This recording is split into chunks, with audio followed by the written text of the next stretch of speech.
Report card. Who be the baddest? Show me the greatest. She be the illest. Who be the maddest? You run popo. Report card. Run popo. Report card. Oh run popo. Report card. Show your report. Welcome to Midseason Report Card, SML. We're a little past the midseason point, but I got Grams here with me, and we're going to go over your midseason grades with a little bit about each team. You ready for this, Grams? Yep. All right, I got my notes here because Yeah, let's do it. I fully expect to get fact checked, so I'm ready to go. So let's start with the AFC East and the Dolphins. What do you think about Paulie and his Dolphins? Yeah, I think coming into this season, if you looked at Paulie's schedule, you probably figured, he'd be a typical Paulie. He'd be somewhere 10-6, 11-5, maybe 12-4. The schedule up front was loaded. It had Meats, it had RD, he had Dump, he had Matt twice. He's had Prime, and he's sitting at 11-0. I mean, that's got to be the most impressive thing probably that's happened this cycle in the regular season in SML. Yeah, so I definitely didn't anticipate him being 11-0 this late into the season. He's got big wins over basically the entire NFC West in Prime. He's still got me and Dan on the schedule, so it's not like he's got a cakewalk the rest of the way. But looking at Tolbert's over 80% completion percentage with 19 touchdowns to 3 interceptions. He's just not turning the ball over. He does lean on the pass game, or the halfbacks in the passing game. Of his 173 completions, 55 of them have gone to halfbacks. But I think the biggest difference is Clowney has 6 sacks this season. So that was a big get for him, and I think it's paying off. Yeah, you mentioned his proficiency with the passing game, and I've noticed that as well because for a while there, and I had a little bit of a slip up last week, I'd been chasing his completion percentage myself and his QB rating, but the last 2 weeks he just went off the charts, and it wasn't even like he was playing easy opponents. So yeah, I don't know. He's definitely being very efficient there. Yeah, so I've given him an A+ for the season so far. I don't think anybody's done any better. I think he's actually my only A+ as well. Not to get a little bit too far ahead of ourselves. All right. So the second team in the AFC East is Matt and his Patriots. He's sitting at 6-4. He's 18th ranked offense, 12th ranked defense. A lot of people have said he's had a fairly easy schedule so far, but going forward, he's got the Raiders, which he beat. So that one's already done. But then he's got dumping the 49ers. He's got the Browns. He's got Arizona and a Meats team that looks like it's turning the corner. And then he's got Paulie, and he's got the Rams. It's not going to be an easy schedule the rest of the way for Matt. Yeah, he's definitely got a front-loaded, easier schedule and a back-loaded, more difficult schedule. Actually, I looked at this and I had him at 1 rating, and then he had a big win this week, and I definitely bumped his rating up for me. I had him at a B. I had him at a B- going into this week, but after the Raider victory, he played U-tight as well. He did have the blowout versus Prime. I think that Raider victory bumps him up to a solid B for me, especially coming off of his last season where, he was a top 10 draft pick. Yeah, I think some of the things I like about Matt's game, he gave the ball to Camp, and he's letting him take over for Penny as the running back, which you got to commit to one so you can develop him, and especially Camp being a rookie. So he's doing a good job of that. I mean, he's averaging over 6 yards a carry. He spreads the ball really well on offense, and he's been getting a lot of pressure. I know early in his SML career, he complained about his team not having any pass rush, but he's got 2 guys with over 5 sacks. So he's getting pressure. I also gave him a B, so we're actually dead on so far. Looking at those stats, Cowboys miss our Michael Gallup. Glad to see him doing well in New England, but he's kind of fighting his top receivers. He's got 12 drops from his top 2 receivers. So I don't know if that's just Matt thrown into some tight coverage or his receivers just, he's missing that true number 1. Yeah, I think if it weren't for those drops, Locke might actually get that X factor he's been chasing. All right, so our third team, This one is Noel and his Bills sitting at 3-8, 27th ranked offense, 30th ranked defense. The only team left on his schedule with a winning record is Prime. What do you think about the Bills? I know everybody was high on Noel coming into this cycle, but I haven't really seen it. This one's tough. So Noel always played me tough last cycle. I struggled against him.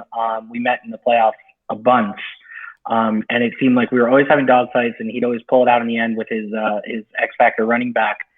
I kind of thought he was tanking at the end of last season. Mm-hmm. And then he was really peddling his first and second round picks in the offseason as well, trying to get some additional talent. So that kind of clued me in a little bit more.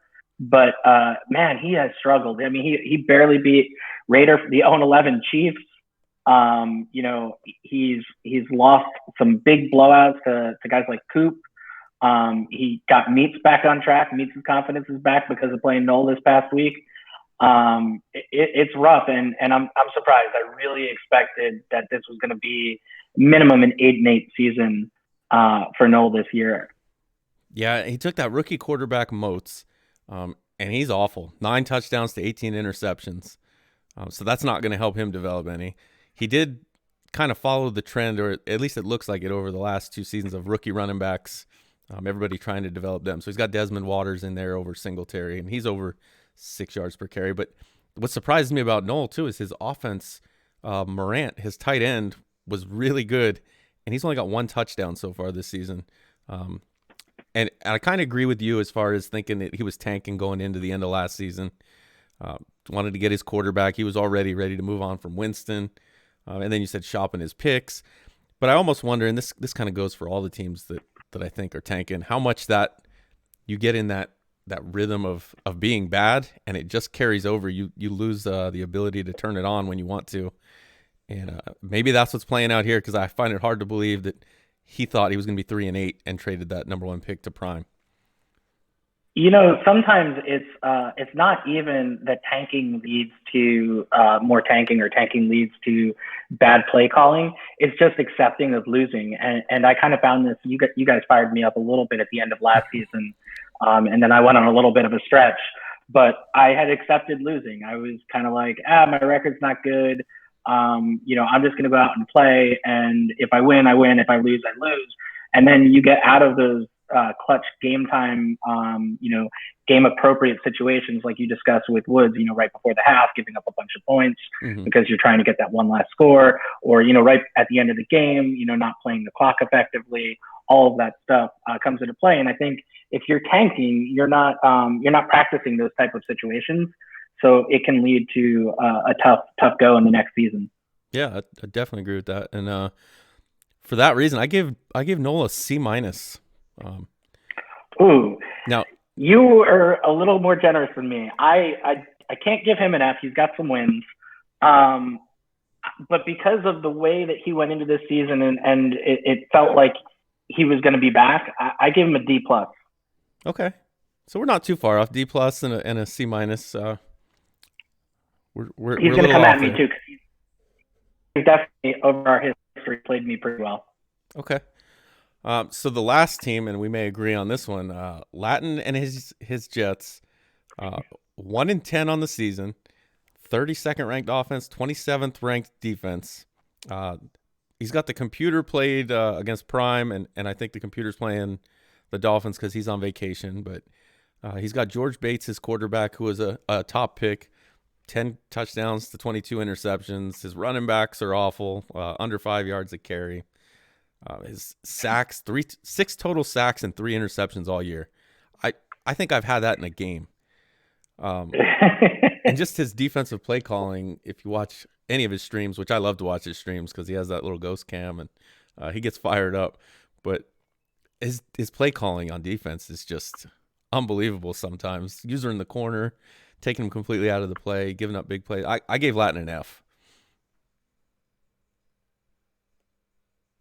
Yeah. Is there lower than an F?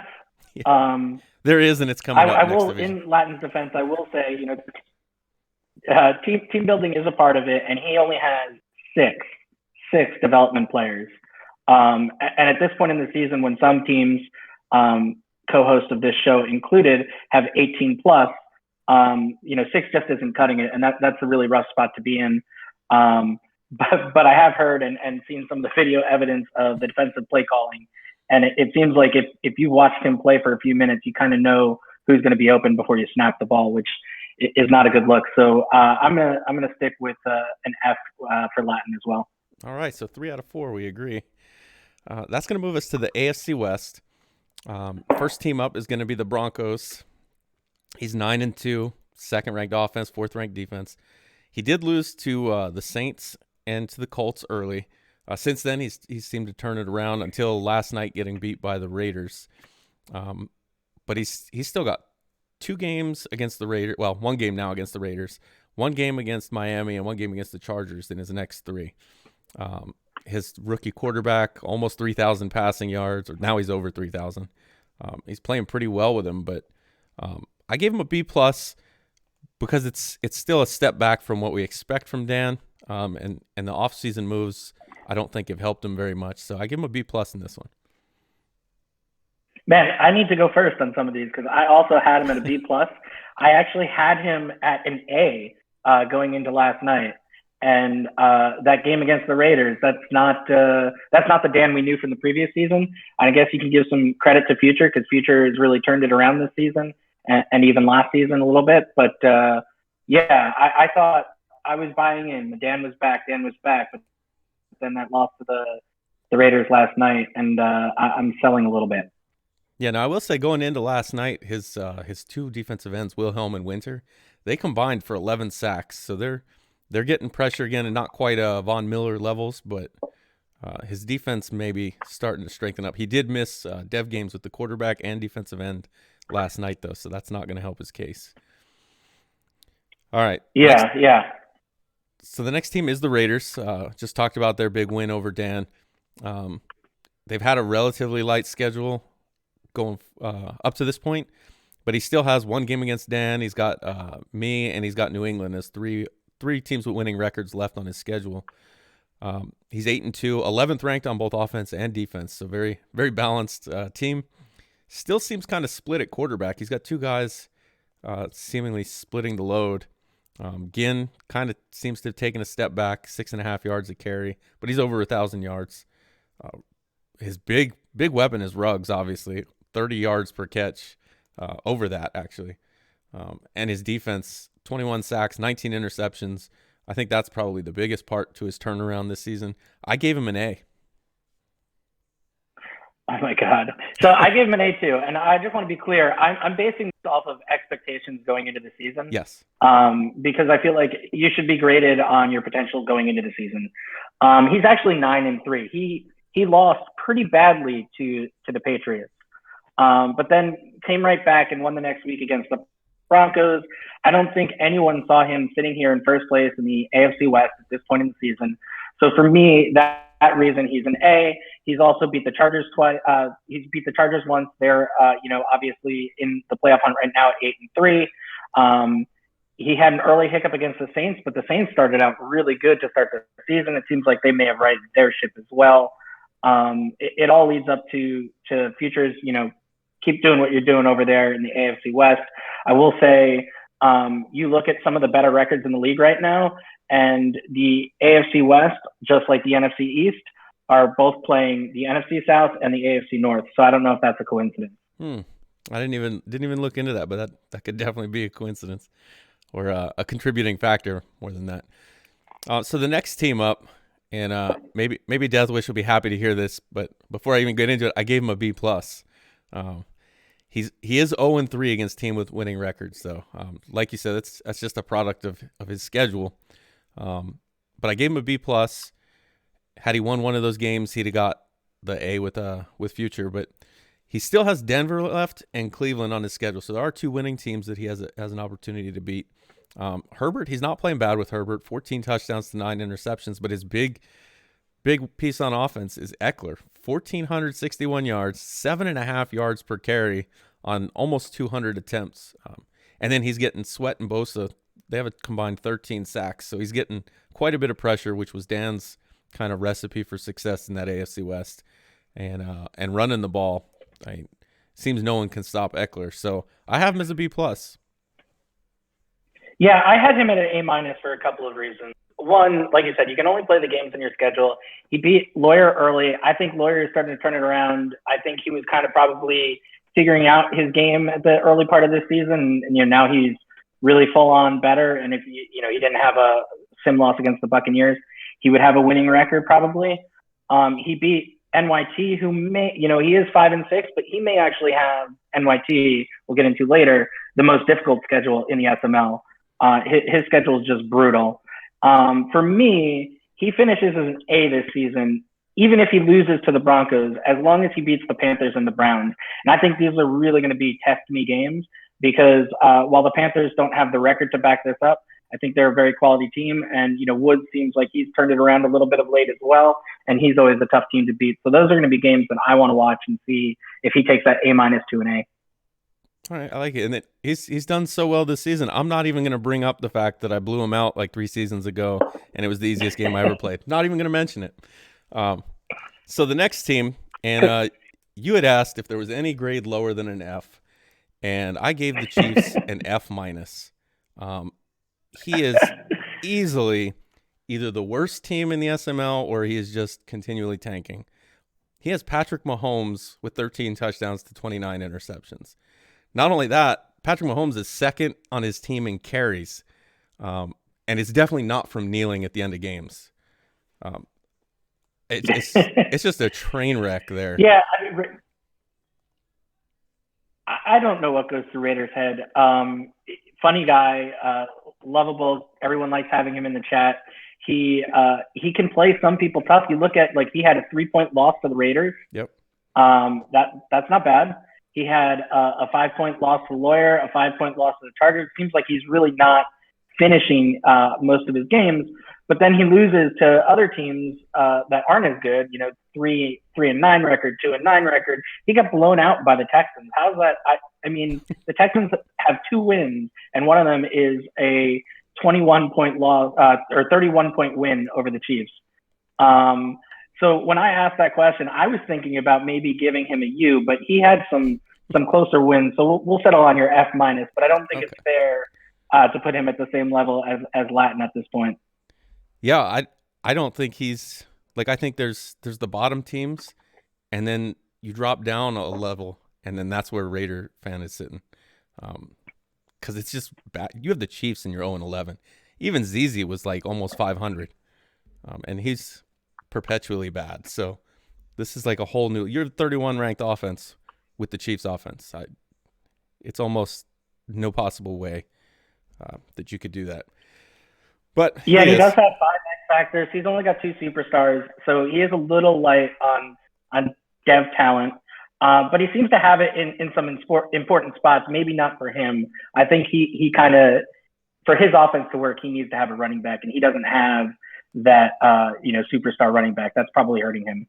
Yeah, I would imagine he's going to have his pick of running backs though this draft. KJ's not going to be getting ahead of him this time. All right. So speaking of KJ, we're going to move to the AFC North. First team in the AFC North is the Browns, 6-5. Yep, 6-5 is the top of a division. 19th ranked offense, 14th ranked defense. He did beat Future and the Raiders, and he's got the Patriots, he's got you, and he's got the Chargers left. But to be honest, he seems just completely shook. His confidence is gone. His quarterback, he's been through about 100 quarterbacks this cycle, and this one's no better. 10 touchdowns to 19 interceptions, 9.5 yards per attempt. Chubb is only averaging under 5 yards a carry. His bright spot, Myles Garrett, 11 sacks, and he's got a rookie safety that he's got near the top of the interception leaderboard. But I don't know what's going on in Wood's head, but he seems just completely out of sorts, and I give him a C-. Okay, so this is probably our biggest difference yet. I gave him a B-, and here's why. His schedule is one of the tougher schedules. He's played the Broncos. He played them close. He lost by 6. He needs to get over the hump against NYT. NYT has kind of owned him this cycle, and that's really hurt him, and that's kept him an 8-8, 9-17 versus a 10-6 or 11-5. His only really bad loss was a blowout. Well, I guess two blowout versus you and a blowout versus Washington. Otherwise, he's kept most of these games close. I think he's starting to turn it around. I feel like he has another team in another league. He's got the Cardinals, and he's a little bit more used to the offense of being able to roll out with the QB. I mean, having Kyler Murray is a lot different than having most QBs, and I think he's struggling a little bit between leagues for that reason. But I think with his schedule and being above 500, I think a B- is appropriate at this point in the season. Okay, I can see that point.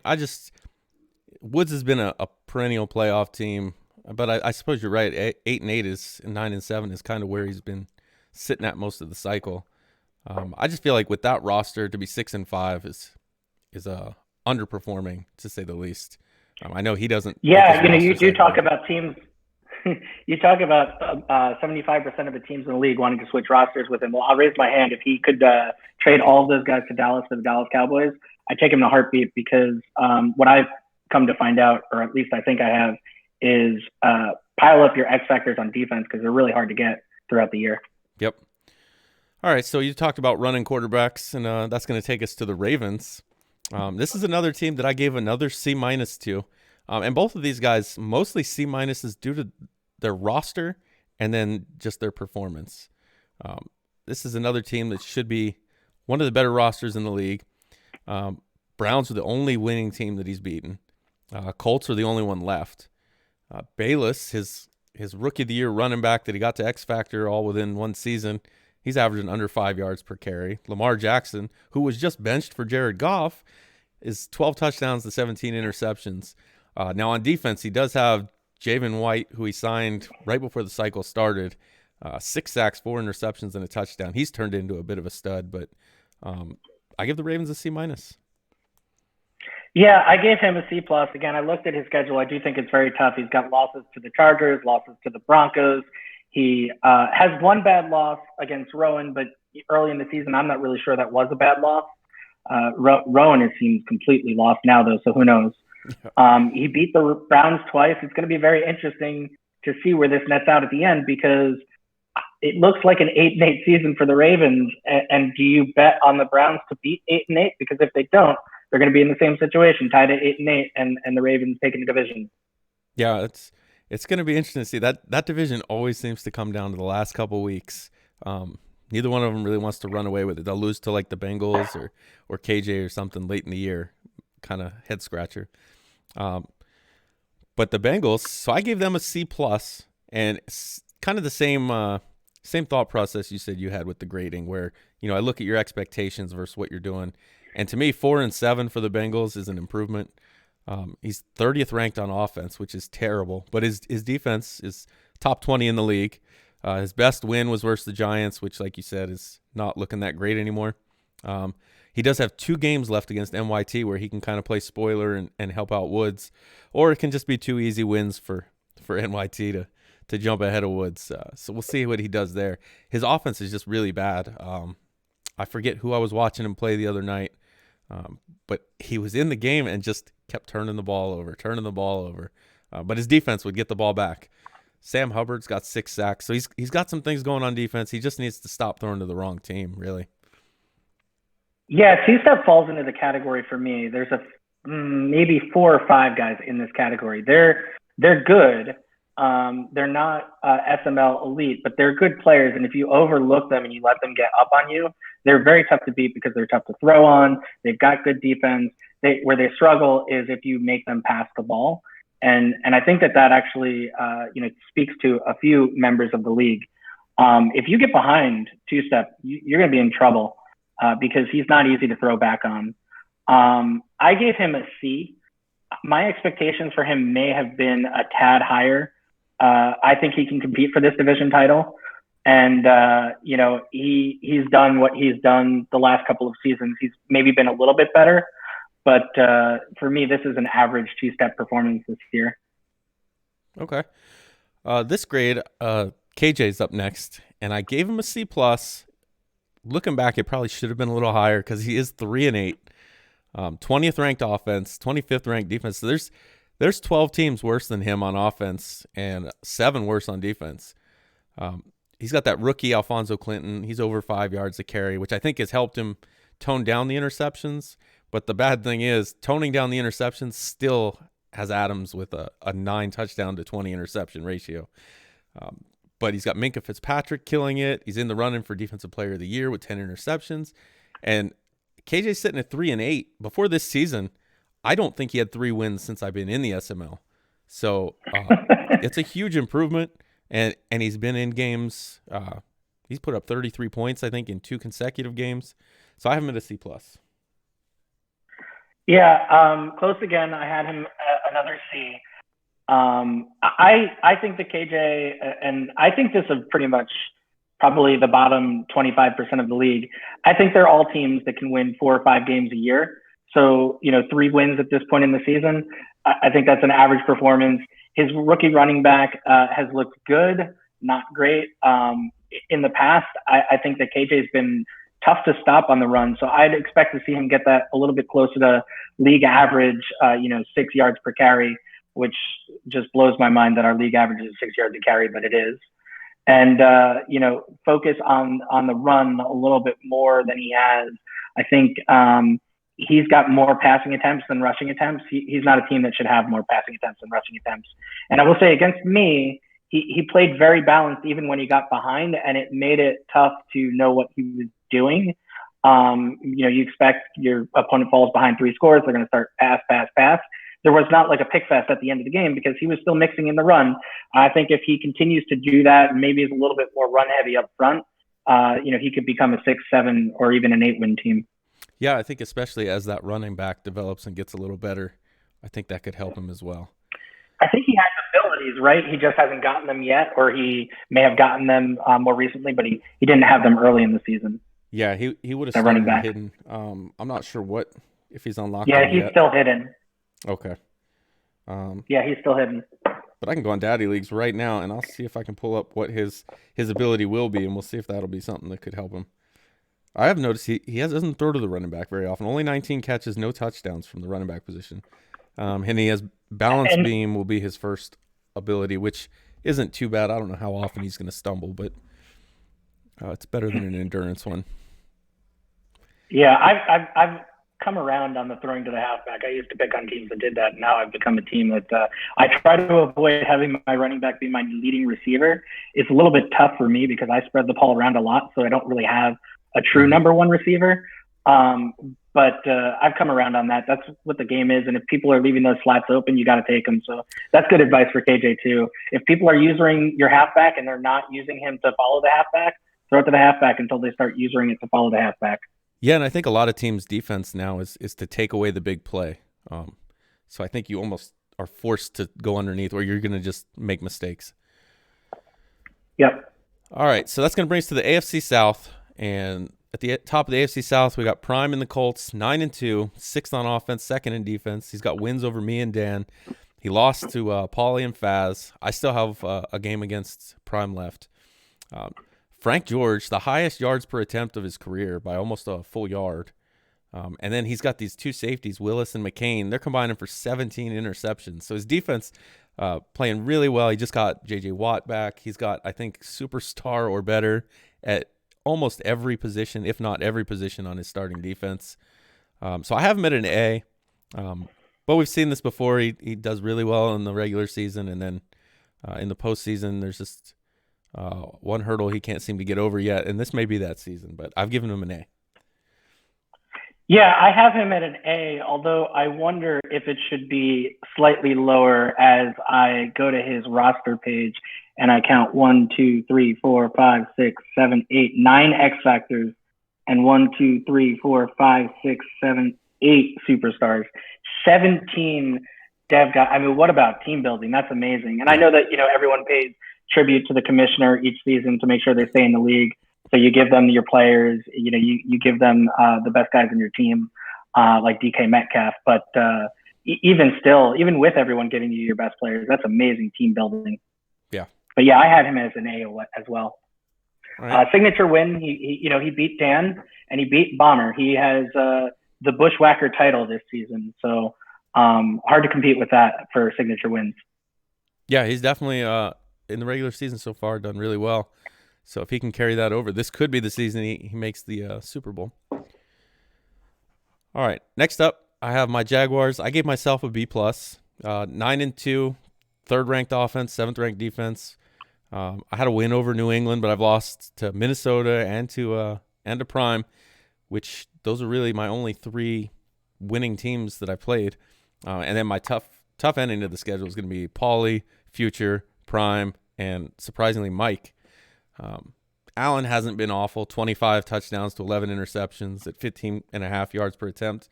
Hendricks has been the real star, though, 8.5 yards per carry. And then Miles Jack just doing what Miles Jack does, Defensive Player of the Year candidate with 10 picks, 3 touchdowns.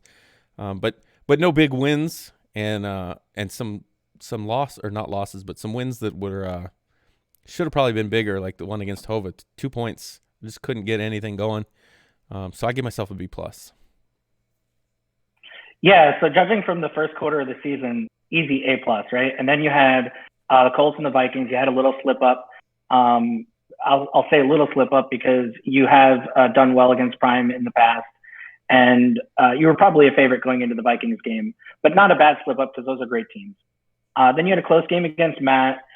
You looked like you got back on track against the Browns and the Texans, and then another close game against Hova. So I think that A+ went down to an A- for me at this point in the season. And like you said, it's really going to be your season's going to be judged on those last 4 games because you've got 4 teams with winning records that are all going to be vying for different playoff spots. So that'll be interesting to see. Yeah, I'm looking forward to it. I think it'll be fun last couple games. Just hopefully it doesn't turn into not fun when I get beaten all 4 of them. All right, so the next team we have is the Titans and Coop.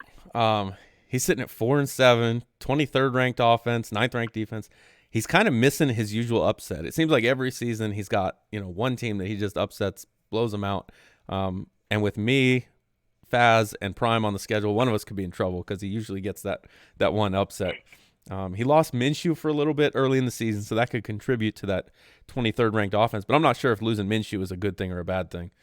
The big thing for me is Givens, that defensive end that he had. He's X factor already, but he's only got 3 sacks. He's kind of taken a step back, and I don't know if it's maybe he lost Clowney, and that may have put a little more focus on Givens, I guess, because we see Clowney with 6 sacks over in Miami. So I gave Coop a C until he gets that upset. Yeah, I like to see that it looks like Coop is running the ball a little bit more. We played last season and he only ran 5 times, and I was like, wait a minute, you have Derrick Henry. What's going on here?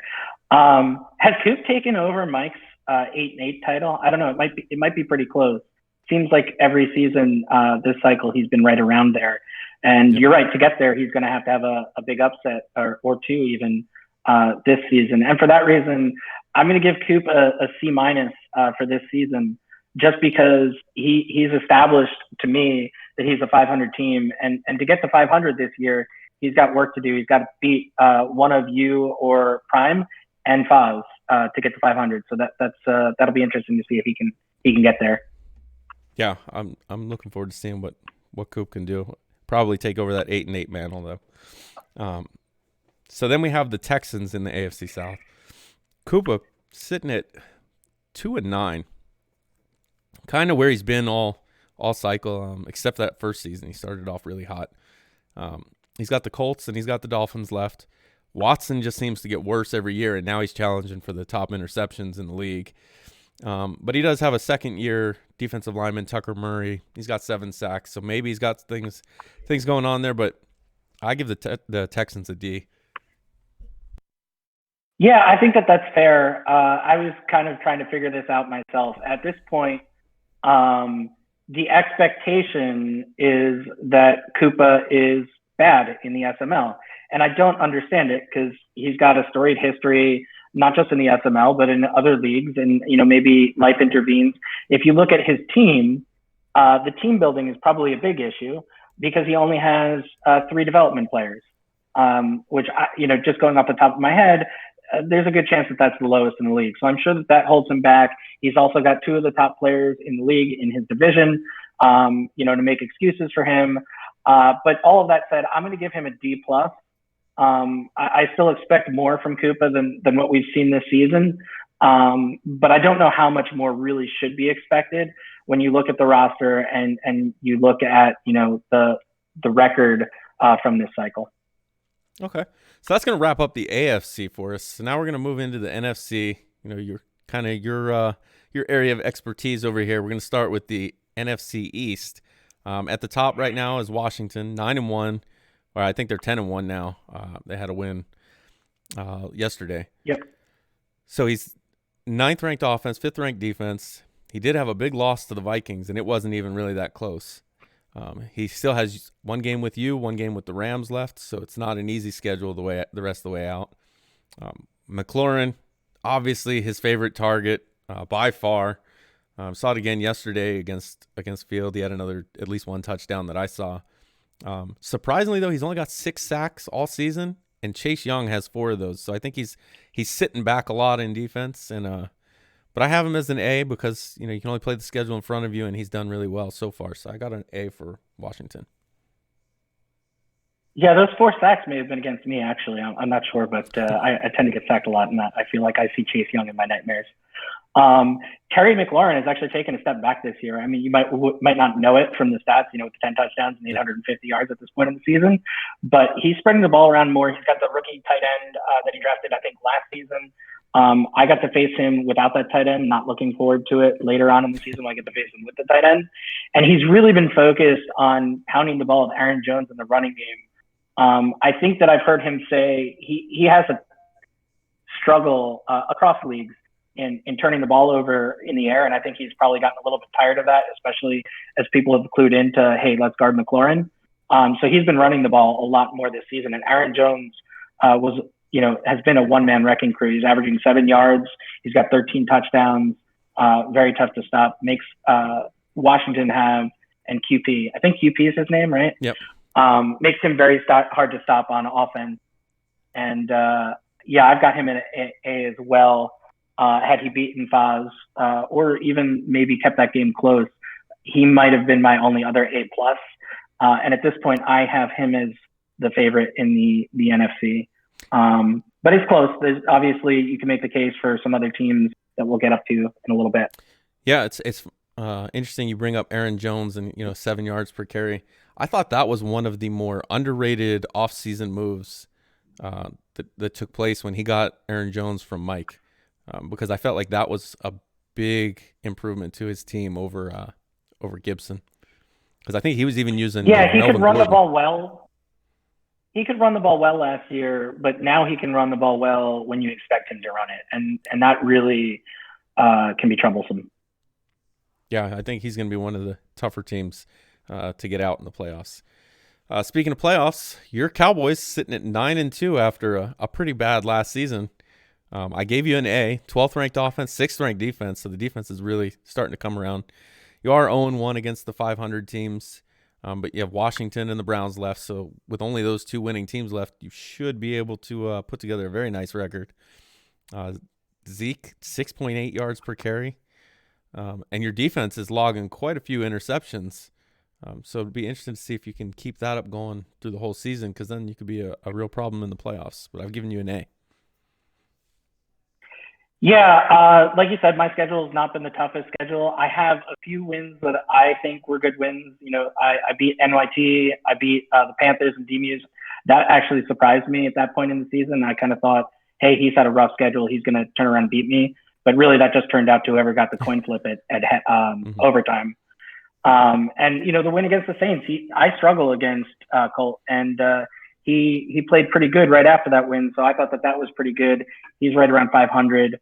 That said, my schedule has not been the toughest, and I've played the games and I kind of know how I feel. So I've actually got me at a B, and maybe I'm a tough grader. Maybe I have wrong expectations, but I just don't feel like right now I'm in a place where I expect to win a playoff game. And for me, if I don't expect to win a playoff game, then how can I give myself an A? Okay, that's fair enough. Speaking of teams not winning playoff games, we got Rowan and the Giants. He's sitting at 5-6 after a 4-2 start. He started off really good and then just has gone downhill from there. 17th ranked offense, 10th ranked defense, which I would have thought would have been flip-flopped. But he still has you twice, so that's 2 more tough games. He's really turnover prone with that rookie throwing 22 interceptions. And he doesn't have any single player with more than 2 sacks or 2 interceptions. But he's playing really good team defense. He's got a top 10 defense scoring-wise. So I have him at a C-, though, because he has been a team that's been kind of on the cusp of that playoffs, if not sneaking in, and it doesn't look like that's going to happen this season. Yeah, and started off with a win over Meads. Oh, Rowan is going to be tough this year. He beat KJ like he was supposed to, and then he lost to the 0-2 Eagles. And losing to the 0-2 Eagles is not a slight because Klink is really good. Some games he shows up, and some games he doesn't. He's like a lot of us in the NFC East, like Rowe and myself included. I thought, okay, he got back on track with NYT. He beats DMUs, and then he just falls apart, and I don't know what happened. And I've given him a C- as well because I can't even explain. I haven't seen him play since he played the football team because he really hasn't had any games that I expected he was going to lose, and he's lost 3 of them. So I don't know what to make of what's going on in his season. I think the weather's been pretty nice in Florida. We've got some 80-degree days. I think he's out playing golf and probably not focused on Madden. He might be chasing some tail too. Yeah, that could be. I mean, he's over there, got UCF right there. I'm sure he's got some distractions, especially with spring break and just the warmer weather. Yeah, bro, stay distracted while we play the next couple of weeks. Yeah, that'd be great. Thank you. So you talked about Klink and how he's kind of up and down. Well, he played really well yesterday against Rowan and blew him out, but he's sitting at 4-7. He still has the Browns and the 49ers left. He needs to use Miles Sanders more. He's got 8 yards per carry, but he's nowhere near the leaderboard in rushing yards, so he needs to get him more carries. Quarterback, 21 touchdowns, 21 interceptions, so he's not overly 21 interceptions is still a lot, regardless of how many touchdowns, but it's not a huge disparity there. And he's got Reggie Curry on defense, 2 sacks, a forced fumble, 7 interceptions, and a touchdown. So he does have a good user on defense. But sitting at 4-7, it's not going to get it done. I give him a C. Yeah, I have a little bit higher expectations for Klink. So I apologize with this rating, Klink. It's more about me thinking that you are a good player than not a good player. But I've given him a D+. And one of the reasons why Miles Sanders doesn't have the carries that you expect is Miles Sanders didn't start the first 2 games of the season. Devontae Morant was his starter. The 4.5 yards per carry wasn't cutting it. And he's a different team. He started 0-2. He's a different team since then with Miles Sanders starting. I played him the first week of the season. He couldn't get anything going, or second week of the season, couldn't get anything going in the running game. And his passes were mostly streaks as he was behind in the game, which can become a pick fest, which speaks to why you said I have a lot of interceptions this year. But I faced him the second time with Miles Sanders and easily could have lost that game. He's a different opponent when he's got the run game going, and then he can play off the play action. Pretty much what most people in this league are doing. And I think his interception numbers have fallen since he's gotten the run game going as well. So he's definitely tough to beat. And I expect more from him. So that's why I gave him a D+. Makes sense. So the lower your grade is probably the higher we look upon you and expect more. So that's not necessarily a bad thing. So we'll move to what is, well, it's become arguably the best division. Before this season, I'd have said that NFC West was the best division, but with Meats slipping, it's probably a closer race now. But we've got Dump at the top, 9-2, number 1 ranked offense, 17th ranked defense with the 49ers is a little puzzling. He's 1-2 against 500 teams, which has always kind of been my knock on Dump. He doesn't beat the good teams. But he's 1-2 against 500 teams. He played a lot better against the playoff teams last season, so maybe he's turning that corner. He still has the Patriots, the Rams, and Green Bay remaining. But he did lose Edens. I don't think that's going to hurt as much. Everybody's, been really high on Edens, but kind of forgets that Mostert is only a year removed from a 2,000-yard season. He had those back-to-back 2,000 yards with running backs. And he's actually doing really well with Jalen Hurts. And he's got a rookie safety in Fuller that's got 9 interceptions so far. So I gave Dump an A. I think he's doing exactly what he should be doing. Yep, I gave Dump an A as well. I remember when I wrote my quarter season, it wasn't a report card, but kind of going through and saying who's a pretender, who's a contender. Mm-hmm. I had him as a contender, but I kind of had him on the fence. And the reason I had him on the fence was through 5 or 6 games, he had 11 interceptions. Well, now we're looking, and it's through 11 games, and he only has 13. So he's stopper. I think that makes him a legit contender at this point. Easy A. And one thing I want to know from Dump, and Dump, get in my DM. How do you get so many possessions and plays per game? Because I think by the time season ends, you're going to have double the amount of plays that I have. So you're able to, get those 226 attempts for your quarterback while still getting 170 attempts for your running back. That's pretty impressive. Yeah, it does seem like some teams get a lot more plays than I do. Next up in the NFC West is the Rams. RD coming off his Super Bowl win. I have him also as an A at 9-2. 4th ranked offense, 3rd ranked defense. He's 2-2 against the 500 teams. His losses were to Dump and to Pauly. He still has Dump, Matt, and Washington remaining. So he's got not the easiest schedule, but it's still the Cam Akers show. 1,700 yards now, almost 10 yards per carry. He's close to the top of the league in attempts. I mean, he's got 4 guys with 5 or more interceptions on defense. So not only does he just kill the clock with that run game with Cam Akers, but you're getting less possessions because he's taking the ball away at a pretty nice rate as well. So I gave him an A. Yeah, and do you get the impression, this is actually the counter argument to Dump. Dump had all those possessions, RD doesn't. But I kind of get the sense that for RD, it's how quickly can I get my game done? I'm not positive that RD enjoys Madden as much as the rest of us do. But maybe that's the wrong take to take from that. It just seems that way because his games are always over so quickly with the run game and whatnot. I have RD an A as well, and I think he can elevate. He's one of the few teams that has the schedule to elevate that A to an A+ by the end of the season. He started off really slow. I think he may have been 1-2. We were all like, what's wrong with RD? Super Bowl hangover. But he's gotten in gear, and he's been consistently one of the tougher teams in the league since he joined. Yep. I think maybe he's just one of those teams that turns it on late in the season. And Prime has talked about, and a couple other people have talked about on shows about coasting through the regular season.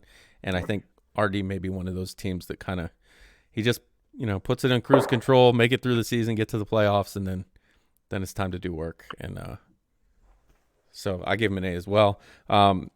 Teams that didn't get A's though, the Cardinals. Meats sitting at 4-7, 22nd ranked offense, 23rd ranked defense. Kyler Murray throwing interceptions almost at a 2-to-1 ratio. He's got 10 touchdowns, 19 interceptions. He's spamming the hell out of that rookie running back, Brown. He's got over 200 attempts. I think he's over 1,300 yards now, or he might be right at it. Almost 6.5 yards per carry, 15 touchdowns. Also leading the team in receptions with 34. All to get recuperation as his ability. So it's, that's a lot to do, and I think it's hurt his team quite a bit. And then you get an ability. Maybe change your running back's archetype before you get that ability. Yeah, because that ability definitely do that. Does not help at all. Yeah. And then Simmons, 1 interception. I think he had 1 yesterday as well. Or the other night. So he's notice to league, avoid Simmons to beat Meats. And I think the majority of the league has caught on to that. Now Meats did say, he's turning the corner. Beating Knoll does not count as turning the corner. He's a 3-win team. I think he's also beaten Latin. Like, you're gonna have to beat a good team before I think you've turned the corner. And for that, I gave him a D+. Yeah, so he's actually 5-7 now. He's won a couple of games.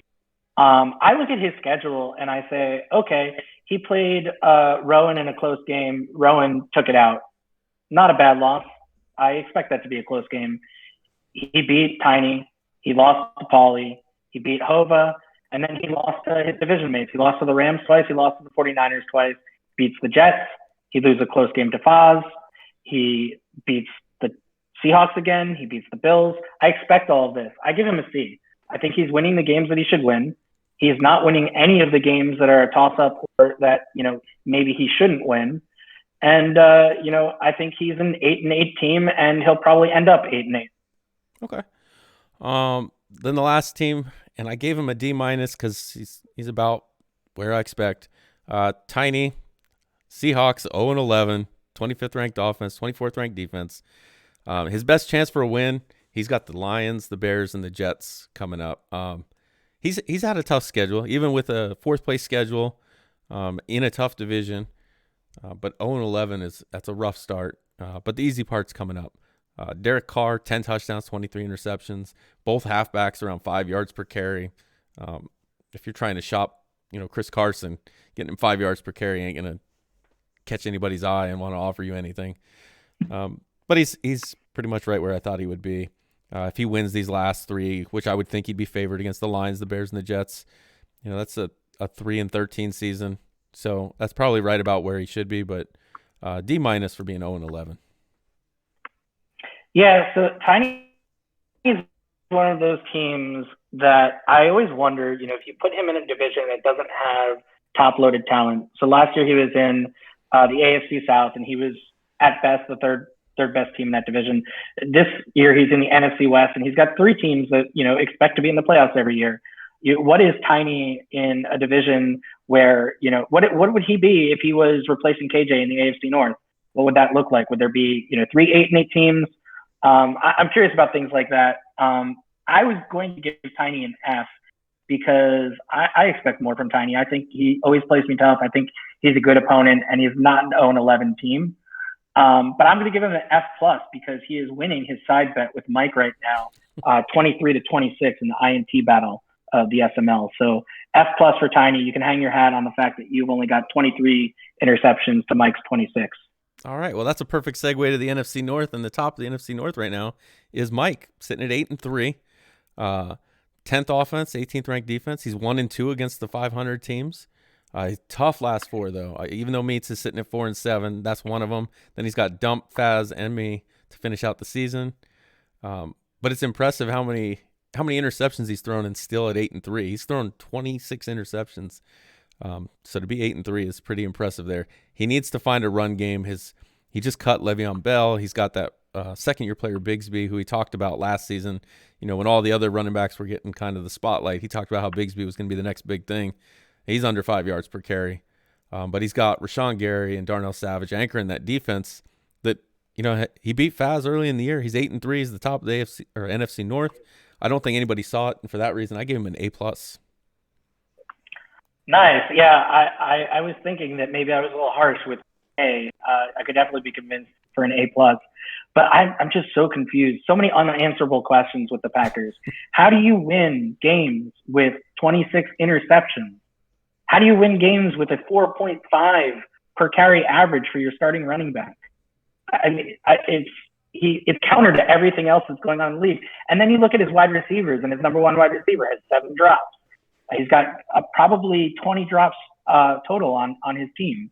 And this is a team that is 8-3. It's counterintuitive to me. I haven't got to watch many of his games. We did match up in Primer at the end of last season, and he blew me out when I was looking for a playoff spot. So I'm a believer. I just don't understand when looking at the stats how it matches up to the record. So I'll have to get on and watch a Mike game. He's got some premier matchups coming up. I'll have to watch one of those. Yeah. But A from me. It's definitely surprising because if you look at the Packers and Mike, and it's a game against two-step, Colt, any of these kind of lower mid-tier teams, I still think it's a toss-up, and maybe he's even an underdog. But he's sitting at 8-3, which it's kind of surprising, especially when you look at the stats. I think he's playing angry too, and I think that's not just from seeing the stats, but also hearing him in chat talk about that Lions loss. Like, it was a huge blow. I mean, he lost by 10. Yeah. It wasn't that huge of a blowout, but he was angry. And he's played like it since. He's played very well. He's played like a playoff team, and unless a miracle happens, he is a playoff team, because it's hard to see anyone else getting to 9-7. Yeah. And if he takes care of business with the Bears next week, that's the baseline for him. And it's funny, you talk about him playing angry because of the Lions loss. I think he was actually a little angry before that when Prime said something about being able to drop 40 or 50 on him in a game they played, and Prime took it easy. And maybe that got him fired up. If that's the case, then where's he been the whole cycle? Just stay fired up. Yeah, I guess that's something else that Mike and I have in common, because definitely got fired up by heat check last year. Yeah, there you go. So speaking of heat check, look at this. We're just segueing right into everything. The next team up is Faz and the Vikings. He's 8-3, 5th ranked offense, which everybody knows Faz has a good offense. 13th ranked defense, which I think some of that may be attributed to the fact that the Vikings are starting to get a little older. He lost Kendricks, his middle linebacker. Harrison Smith slowing down. But he's got the cake part of his schedule remaining. He's got 2 games against Detroit. He's got Chicago on there, which I think he's playing today. He's got Tennessee on there, and then he gets a shot at Green Bay in his only game against a winning team, which they would split the season series. He's got Dalvin Cook, 9.7 yards per carry. He spreads the ball to the wide receivers, even with Jefferson, and I think it was Ridley out early in the year. But no one on defense with over 3 interceptions, so he doesn't have that. I think it was Shaheem Carter was his guy that he was picking everything off with in the first season. He doesn't really have that guy getting him solid turnovers. So his defense is slipping a little bit, and I've given him a B+ for that. I'm going to give him an A, and I'm going to defend this by saying I'm shocked I'm giving him an A. When I first looked at him, like 8-3, he's got Mike leading the division. This is like a B- season for him. How are you losing your division to Mike? And then I look a little deeper and I see beat the Colts, beat the Jaguars, lost a close game to the Rams, 1 score, blew out the football team, beat the 49ers and dumped by 10. I mean, he may have the most signature wins in the league. Yeah. Now, granted, he's lost to other teams like D-Muse, but I don't think that D-Muse is a bad loss. D-Muse has had a bad schedule. And, Mike has played him how many times, and he finally gets to win against him. Division mates are tough. You can't beat your division mates every year because they know you're the best. They don't even need to watch the videotape like the Bushwhackers do. They know you because they've played you 8 times already this cycle. So I'm going to discount that loss a little bit. And I said that the D-Muse loss isn't that bad, and he's got more signature wins than anybody. Okay. I like that. I just went with the B+ because I expect better than 8-3 in that NFC North. But yeah, I mean, you can justify an A for sure. 8-3 is probably going to turn into 13-3. So we'll see where the season ends. You might end up with an A+. Oh, very likely, yeah. So another team in the NFC North, the Bears, 3-8, 28th ranked offense, 31st ranked defense. He traded for Leverett in the offseason. That didn't matter. Leverett, 7 touchdowns, 15 interceptions, and he got hurt. And he traded for Dobbins the year before, 4.8 yards per carry. He's also hurt. Who did NYT take with that pick? He takes Bayless, who's an X Factor running back, wins Rookie of the Year. And then he's got Wheaton and Roquan Smith. They're bright spots on defense. But he traded Khalil Mack, 2 seasons ago, and Sidney Jones, 0 interceptions. So he's had some questionable roster moves. 3-8 is probably about where he should be. He's another one of those guys that seems to play kind of uninterested after maybe week 4. If things don't miraculously turn into a 4-game winning streak to start the season, he's already given up. So I give him a D+.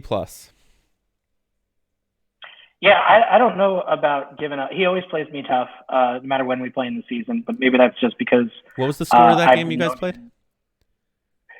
Yeah, so that was a little bit different because he was trying to get his X Factor or superstar wide receiver, and he made the mistake of making it pretty obvious in chat ahead of time. So all I did was guard that guy the entire game. So that was, probably not the normal. But I will say that this is the first year that I've played Figs, and his running game is bad. And I don't get it. He traded for J.K. Dobbins. His running game was better before he had Dobbins. He's averaging 4.8 yards a carry. I didn't find it's tough to stop his runs. His defense over the last 2 seasons had given me a lot of trouble, but it's become very predictable. It's kind of the same thing every game. So if I were giving Figs advice, figure out what's going on with the running game, because that's your strength, and that was what made you tough. You never had 3rd and 7 or 3rd and 8. It was always 3rd and 2, 3rd and 3, and it's like, oh, is he going to do an inside zone here, from shotgun, or is he going to throw out to the flats? You have to guard everything, and it's tougher to stop. And you had high 3rd down percentages, and you took advantage of them. So get that back, and then look at your defense and mix in some concepts that maybe you're not comfortable with towards the end of this season, so that you can throw people off guard more and get comfortable with it, so you can come out firing next season. That would be my advice. All that said, I'm giving him a C-. Okay. And then the last team in the NFC North, we've got the chair spinner himself, Hova and the Lions. He's sitting at 2-9, 29th ranked offense, 26th ranked defense. Tough remaining schedule. He's got Faz twice. He's got RD once. His play style, I think, keeps him in some games, but he can't quite get over the top.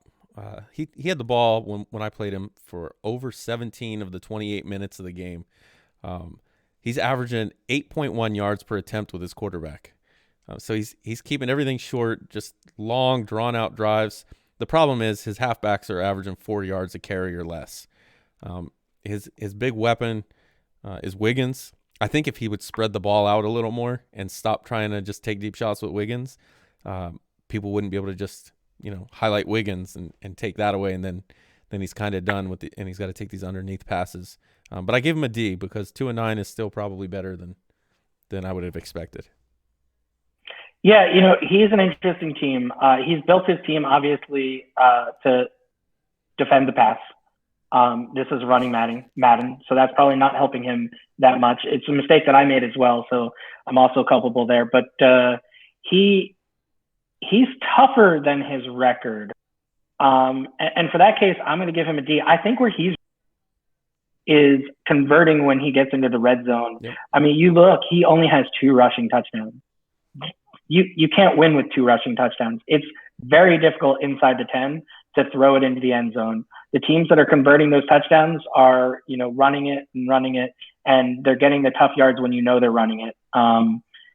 You got to work on the run offense, or get a running back in there that you can punch into the end zone. And then I think we'll start seeing some 8 and 9 win seasons. They're definitely doable. He's shown the ability, and that's why I'm giving him. I think I said a D+ on this one, because I think that he can be an 8 and 9 win team easily in this league. He's shown the ability to beat some tough teams. He's not somebody that you overlook. So 2 wins is a disappointment for me. Okay. And then moving on to our last division, and that's going to be another one where, they don't even have a 500 team in here. The NFC South. At the top of the NFC South right now is Lawyer. He was just on First and Goal, said he was going to win the NFC South. And he's going to have the opportunity to do so because he's got Carolina twice, and then he's got Meats and Rowan. So you need to pause. Because the Atlanta Falcons are not in first place in the NFC South. Well, they're tied for first place. The Saints are in first place at 6-6. Did the Saints play? What's 11? What, did they already play their game? Yep, the Saints have beaten the New York Giants 31-14 to take over first place momentarily in the NFC. So they played last night. They're technically in first place. I'm not counting any Week 13 games yet. So I'm still counting the Falcons as first place. And they do have, like I said, 2 games against Carolina. Also, I think the Saints are about done now with Kamara being out. So the Falcons, he's got his quarterback 14 touchdowns, 18 interceptions. Gurley, like 800 years old, but 6 yards per carry. And then Grady Jarrett and Keanu Neal both leading the defense. I think Lawyer has the inside track to the division, but I just don't see. I don't know if he can get past Carolina, but what he's done so far, I give him a C for. Yeah, I have him at a C+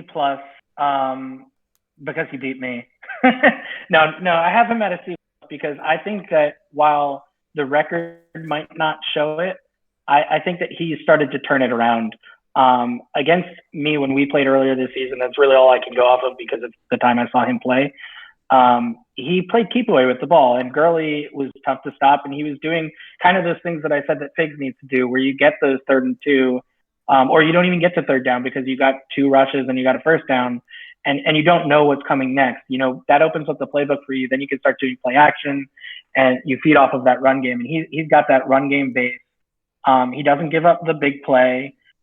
He makes you earn your yards, and those are tough people to play. And just that formula alone gets you to 8-8. So I think that we're going to see the Falcons start to turn this around and maybe take ownership of that division. That said, I think this season, I think that they may struggle. They've got 2 games left against the Panthers. And I think looking at the schedules, those may be must wins for the Panthers, because I think the Panthers schedule might be a little tougher down the road. So I think we're going to know week 13 as soon as this game is played, pretty much like you said, who's going to win the NFC South. But I think that Lawyer is almost back. Okay. So teams that did not come back, the Panthers, he's fresh off an NFC Championship appearance, 5-6, 7th ranked offense. So he's killing it with McCaffrey, 28th ranked defense. And he's still got Lawyer twice. He's got DW once, and then he's got Colt. The defense definitely taken a step back. I don't know if they were great, but I definitely don't think they were the 28th ranked defense in the league last year. And maybe it's he's taking too many chances with Russell Wilson as far as his offense not keeping him in games. He doesn't have any big sack or interception guys, which you wouldn't really expect from the 28th ranked defense. But I'm not sure what the reason for the step back is. This is a team that I think he won the Primer Super Bowl or was in the Primer Super Bowl before getting called up. Then he's in the NFC Championship, and now we're looking at a 5-6 team fighting for the NFC South with Colt and Lawyer. So I give him a D-. Yeah, I'm going to be more generous. I gave him a C, and here he's got 6 losses. He's lost to the 9-3 Raiders. He's lost to the 9-3 Broncos. He has that bad loss that everyone seems to have at the beginning of the season to the 5-7 Giants, because the Giants got out to a good start. He's got a loss to the 10-1 football team, and he's got a loss to the 8-3 Vikings.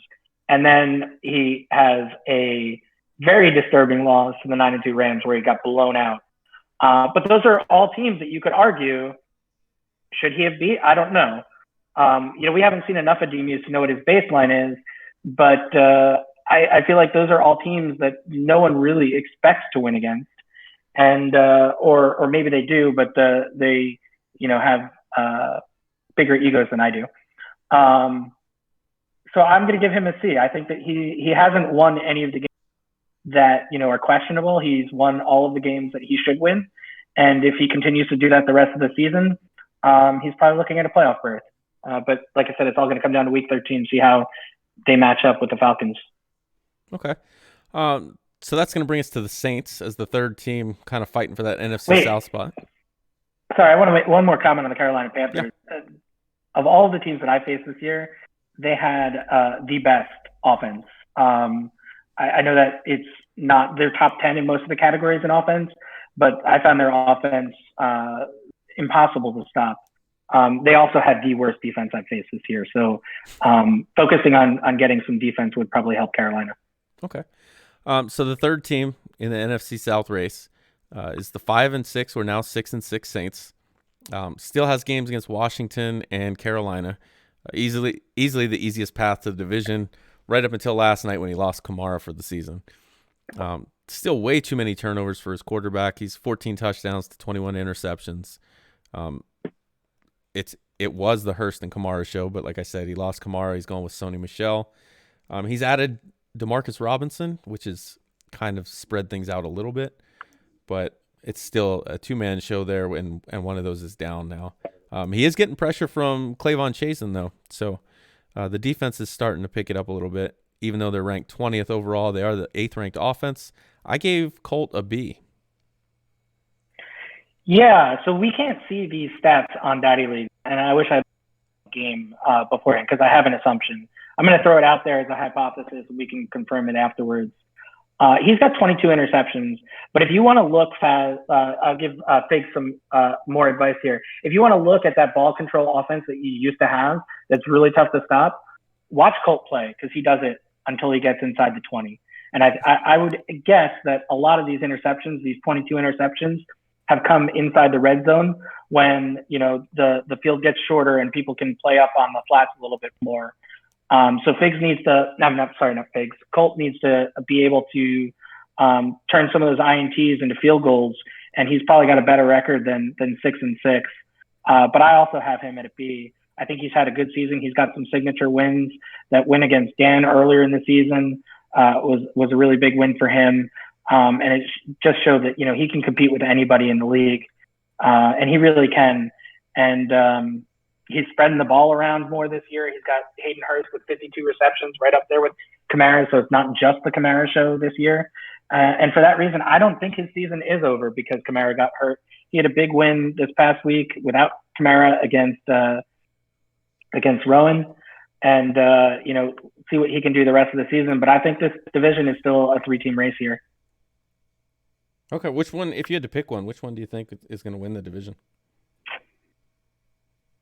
Man, after going through the schedule, I think that the Saints have the toughest game. They've got the football team left. But then the other three, are winnable. They got a division game and the Chiefs and the Eagles.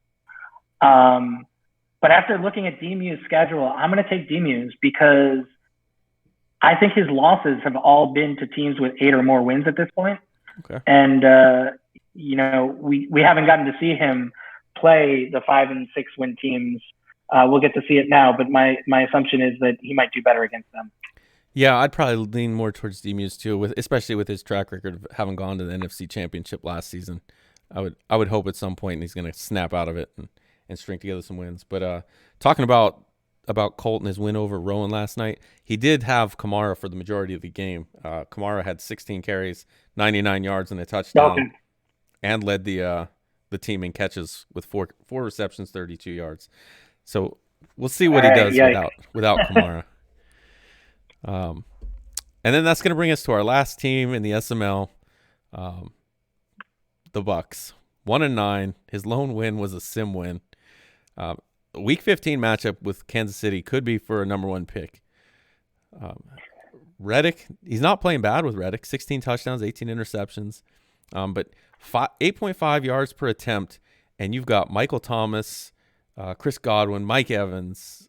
You got Zach Ertz. I don't understand not taking more shots downfield, especially with those guys. And then Devin White, 2 interceptions. Now I understand, Dookie built this team offense heavy and then just relied on Devin White to get the ball back to the offense. So if Field can't get the ball back to the offense, then the defense is going to be really bad. The problem is the offense is also really bad. 26th in the league, 32nd ranked defense. I gave him an F. Great content, but on the field it's bad.